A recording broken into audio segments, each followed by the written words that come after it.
Oh my god, how do you botch up a moral this badly? Let me rephrase that. In a series that could handle serious issues like Alzheimer's, dyslexia, and even cancer, with maturity for children, how the hell do you botch up a moral as simple as violence is wrong? I haven't watched Arthur in like a decade and a half, so I'm mostly going from memory here. It's not that it's a bad show. Hell, in about a week it's going to be entering its 17th season. Yeah, both Arthur and the Magic School Bus are cartoons that are just as good as you remember them. With that being said, on to this particular episode, which is a very tricky subject to tackle. Enough beating around the bush, let's take a look at Arthur's big hit and see what happens when a character tries to retaliate against a karma Houdini. It starts at a boxing match of all places where Arthur is about to fight. He's confident that he's going to win. However, the challenger happens to be his little sister DW. If I recall, most Arthur episodes started out with these odd scenarios, so I'm not going to complain. Although this one turns out to be really strange. There ends up being a DW in the audience. And the one in the ring happens to be Binky in disguise. He's, I guess, the school bully. Apparently they figured that Arthur would rather fight someone his own size. While Binky chases Arthur around the ring, we cut to seeing DW in the audience, laughing and eating popcorn, foreshadowing the main problem with the episode, which we will get to.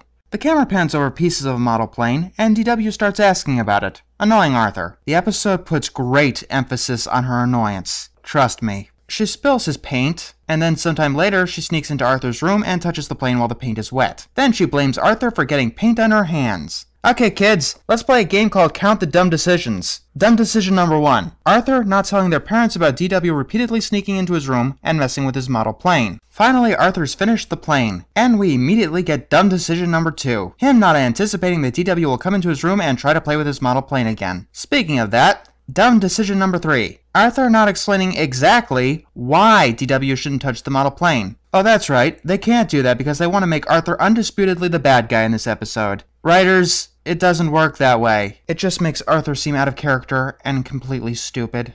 Oh, what a shocker. DW goes into Arthur's room and starts playing with his model plane. And then she tosses it out the window. Writer's dumb decision number 2, I guess. Showing how painstakingly long it took Arthur to make the model plane, and how much DW annoyed him through the process. I know why they did it, to make a normally calm, collected guy break, but unfortunately it resulted with sympathies going to the wrong character. She goes downstairs and says that Arthur made the plane all wrong. Not, Arthur, I broke it. Not, sorry, Arthur, but... She just said that Arthur made the plane wrong. In her head, she is not responsible for breaking Arthur's belongings. He goes outside, as a storm is brewing for dramatic effect, and sees that his plane is broken. DW keeps blaming for Arthur for the broken plane, and then he hits DW. Writers' mistake number 3. Making people sympathize with someone hitting a little girl. I gotta admit, writers, that takes some talent. You've got to make that little girl really unlikable for that to happen. And I'm talking Elmira level unlikable. She goes inside and tells the parents. By the way, she screams louder when cold ice touches her arm than she did when Arthur,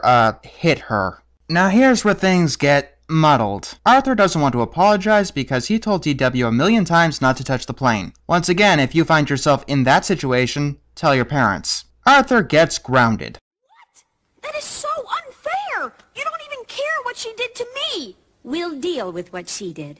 Writer's mistake number 4. Not showing how they deal with DW. It seems like she doesn't get any consequences for the entirety of the episode, so it ends up teaching the lesson that you could break people's stuff and not fear any repercussions. What you did is wrong, too. That's right. 2 wrongs don't make a right. Remember that. It's gonna come back later. The next day after the storm disappeared, I guess, Arthur tells Buster about the situation, who sides with DW. Hey writers, you were supposed to make the audience do that, not the other characters. Making Arthur's best friend side against him is going against that goal. Binky hears the story and is shocked. His friends tell him that he shouldn't be shocked because he hits people all the time. Then they realize that they don't remember the last time he hit anyone. He gets challenged to hitting the next person who rounds the corner. Guess who? Yeah, it turns out to be Arthur. But Binky doesn't want to hit Arthur, so he tries to talk his way out. Unfortunately, if he doesn't hit Arthur, he'll be out of their circle of friends. So he has to hit Arthur the next time he sees him. So he decides to avoid Arthur entirely. Meanwhile, we see Arthur trying in vain to help other people see his side of the story. The episode just gets messier.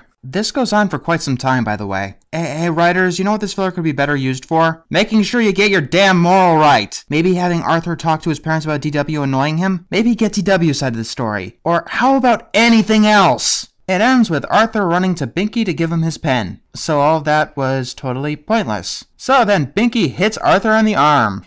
he goes to his parents, who have absolutely no sympathy for Arthur.